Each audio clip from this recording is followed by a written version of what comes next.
ఉమా నీకు ఫోన్ చేసి ఇబ్బంది పెట్టట్లేదు కదా? లేదు నాన్న, నేనే రెగ్యులర్గా మాట్లాడుతున్నాను, కలుస్తున్నాను. ఏం మాట్లాడుతున్నావే?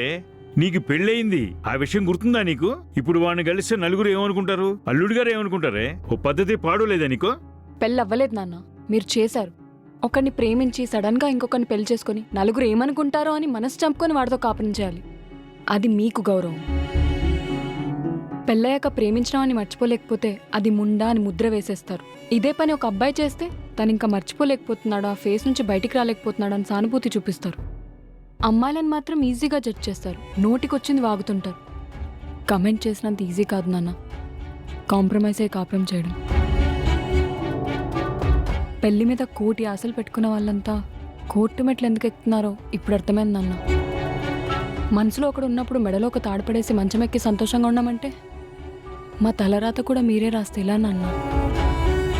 ఉమర్ మీకు నచ్చలేదు, కొన్ని రోజులు వెయిట్ చేసుంటే జాబ్ తెచ్చుకునేవాడేమో. ఆలోచించాల్సింది కదా నాన్న. మా ఆయన మంచోడు నాన్న, అందుకే తెంపుకొని వెళ్ళలేకపోతున్నాను. ఈసారి వచ్చినప్పుడు కూతురిని చూడ్డానికి వెళ్తున్నానని కాకుండా నా కూతురు చచ్చిపోయింది, అల్లుడిని పరామర్శించడానికి వెళ్తున్నానని చెప్పండి. మీకు ఆ వెలితి కూడా ఉండదు. నువ్వు చేస్తున్నది తప్పమ్మా. మరి మీరు చేసింది ఇదేం టీవీ షో కాదు నాన్న. నువ్వు బాగా చేశావు, నువ్వు సరిగ్గా చేయలేదని జడ్జ్మెంట్ ఇవ్వడానికి. మనసు చంపుకొని బ్రతకాలా, మనసులో ఉన్నవాడితో బ్రతకాలా? రెండే ఆప్షన్స్. ఒకటి నువ్వు డిసైడ్ చేసావు, ఇంకో డిసిషన్ నేను తీసుకోబోతున్నాను. ప్రసాద్ బెహరానా, ఉమామహేశ్వరరావా? పెళ్లికి ముందు ఉమర్ లేకపోతే చచ్చిపోతానన్నావు. పరువు కోసమో నాకు భయపడో పెళ్లికి ఒప్పుకున్నావు. అప్పుడే నువ్వు స్ట్రాంగ్గా ఉండాల్సిందిగా. ఉమర్ కూడా నన్ను అవకాశం అడగాల్సిందిగా. పెళ్ళిళ్ళు స్వర్గంలో నిర్ణయించబడతాయి అంటారు, అది ఎంతవరకు నిజమో తెలియదు కానీ కాపురాన్ని స్వర్గంలో మార్చుకోవటం మన చేతిలోనే ఉందమ్మా.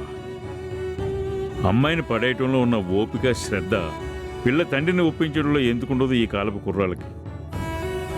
తప్పెవరిదంటావు? బయలుదేరుతానమ్మా, అల్లుడి గారికి చెప్పేసి.